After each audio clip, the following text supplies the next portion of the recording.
კვლავ სასამართლო ახლა სინდისის პატიმრის შესახებ გაიმართა გიორგი ახობაძის სხდომა. დღეს მთავარი გამომძიებელი დაკითხეს, მას შეკითხვებს თავად ბრალდებულიც უსვამდა. ვითარება რამდენჯერმე დაიძაბა, ჩვენი კორესპონდენტი ლიზი ვეკუა აშუქებს პროცესს.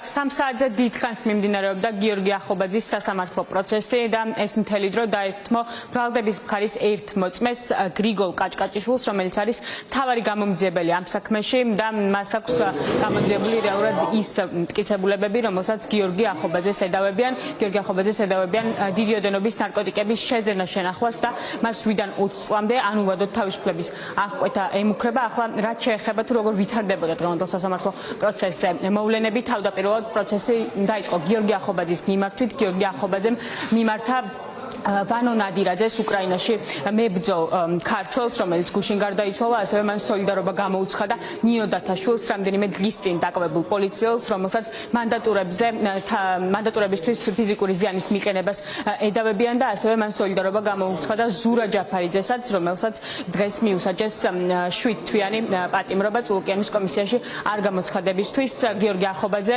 დღევანდელ პროცესშიც იყო ჩართული აქტიურად მოწმის დაკითხვას დაკავშირებით და მან რამდენჯერმე ამ ყველაფერმა გამოიწვია დაძაბულობა სასამართლო დარბაზშიც. გიორგი ახობაძეს მისცა მოსამართლემ რამდენჯერმე შენიშნა, რომ მას გააძევებდა სხდომიდან, რადგან ის არ იცავდა წესრიგს, თუმცა გიორგი ახობაძე მხოლოდ და მხოლოდ კითხვების დასმას ცდილობდა.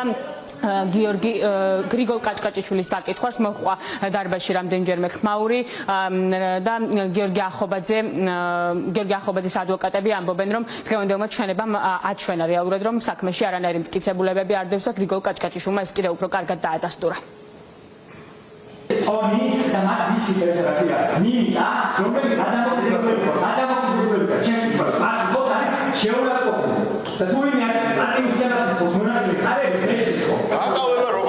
შეუძლია კაცო ყველაფერი შეგვიძლია წამებად შეგვიძლია ადამიანს მოკლად შეგვიძლია მაგრამ ამას ხო არ ვაკეთებთ და ესე ხო არ ვიქნებით რა პასუხი გინდათ ბაი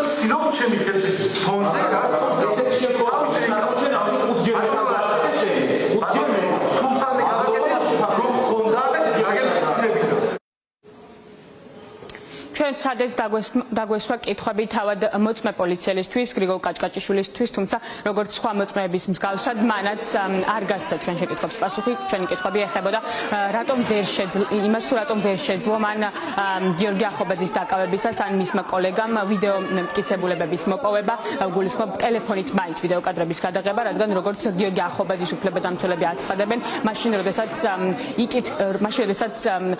გიორგი ახობაძე მიმართ ჩხრეკა მიმდინარეობდა, აუცილებელი იყო, რომ ნეიტრალური მოწმე მაინც ყოფილიყო ამ პროცესში დასწრებული. ამ მომენტში დაირღვა გიორგი ახობაძის უფლებები და ისინი ამბობენ, რომ რეალურად გიორგი ახობაძის ნარკოტიკები ჩაუდეს. რატო ვერ მოახერხეთ ვიდეო მტკიცებულებების ჩაწერა? რატომ ვერ მოახერხეთ გიორგი ახობაძესაც? ასეთი რთული იყო ვიდეოს გადაღება. გიორგი ახობაძე ხელს გადებთო ნარკოტიკი ჩაუდეთ მას საქმეში. ადასტურებთ თუ უარყოფთ გიორგი ახობაძისთვის ჩადებას ნარკოტიკებს? უარყოფთ გიორგი მანდატურების გაცილება რაში გჭირდება? ხელი გაცილება. მანდატურების გაცილება რაში გჭირდება? დავკითხეთ საქმის მთავარი გამომძიებელი გრიგოლ კაჭკაჭიშვილი. ფაქტობრივად გრიგოლ კაჭკაჭიშვილის მიერ მოწოდებული სრული და მოცულობითი ინფორმაციით ნამდვილად დადასტურდა ის, რომ ბოდიში გადაჭარბებისთვის უბრალოდ იარაღი რომ ქონოდა გრიგოლ კაჭკაჭიშვილს, აუცილებლად ესწოდა გიორგი ახობაძის, იმიტომ რომ გრიგოლ კაჭკაჭიშვილი იყო დაინტერესებული ყველა ფაქტობრივ გარემოებასთან დაკავშირებით. გრიგოლ კაჭკაჭიშვილი ამბობდა ძალიან ბევრ ვარაუდს ყველა ფაქტთან მიმართებაში, მათ შორის მოწმის მიერ გამოყენებულ დუმილის უფლებასთან დაკავშირებით მან აღნიშნა, რომ არ მისცა მათ ნორმალური ჩვენება და არ შეაფასა ეს ნორმალური ინფორმაცია, როცა ადამიანი კანონით მონიჭებულ დუმილის უფლებას იყენებს. გიორგი ახობაძე პროევროპული აქციების მიმდინარეობისას დააკავეს, მას დიდი ოდენობის ნარკოტიკების შეძენა-შენახვა ედავებიან და მას 8-დან 20 წლამდე ანუვადოდ თავისუფლების აღკვეთა ემუქრება.